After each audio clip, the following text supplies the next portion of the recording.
خالق کائنات نے دنیا کو بہت ہی حسین و جمیل بنایا ہے اور دنیا کو خوبصورت چیزوں سے سجایا۔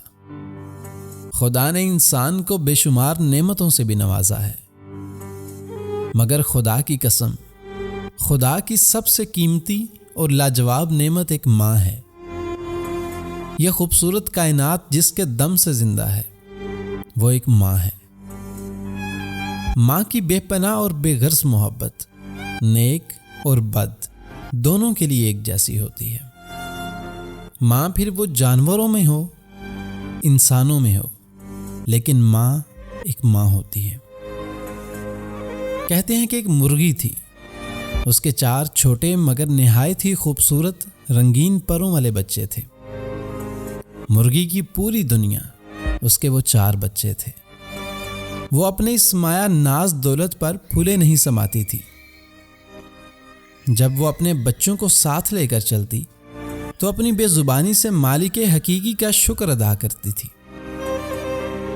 وہ دانوں کو چگتی اور بچوں کو کھلاتی۔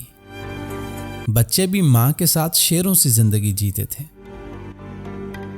انہیں کسی قسم کا خوف نہ تھا۔ مرغی جیسے ہی کوئی خطرہ محسوس کرتی تو وہ بچوں کو اپنے پروں میں چھپا لیتی اور خود ایک محافظ بن کر دشمن کے سامنے کھڑی رہتی۔ اس چھوٹی مخلوق کی بلند ہمت کو دیکھ کر حملہ آور بھی اپنا ارادہ بدل دیتے۔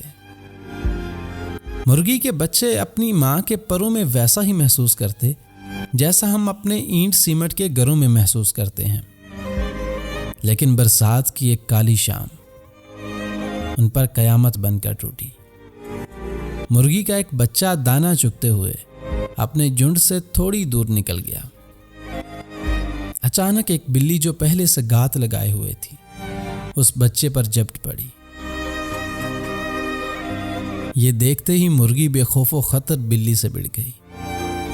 بلی نے اپنی دانتوں سے مرغی کو نوچ ڈالا، مگر پھر بھی مرغی اپنی چونچ سے بلی پر وار کرتی رہی۔ مرغی کی اس ہمت کو دیکھ کر بلی نے وہاں سے دبکنے میں ہی بلائی سمجھی۔ مرغی خون سے لت پت اپنے بچوں کو پروں میں سمیٹ لیتی، مگر ننھی جان درد کی تاب نہ لا سکی اور ہمیشہ کے لیے اپنے بچوں سے دور چلی گئی اور مر گئی۔ اس نے اپنے بچوں کی حفاظت کے لیے اپنی جان گنوا دی۔ پیارے دوستوں، ماں خدا کی عطا کی ہوئی نعمتوں میں سے سب سے اہم ہے، سب سے اہم نعمت ہے۔ اس لیے اپنی ماں، اپنے والد دونوں کا احترام کیجیے۔ اللہ تعالیٰ آپ کے، میرے اور سب کے والدین کو عمر خضری عطا فرمائے۔ آمین۔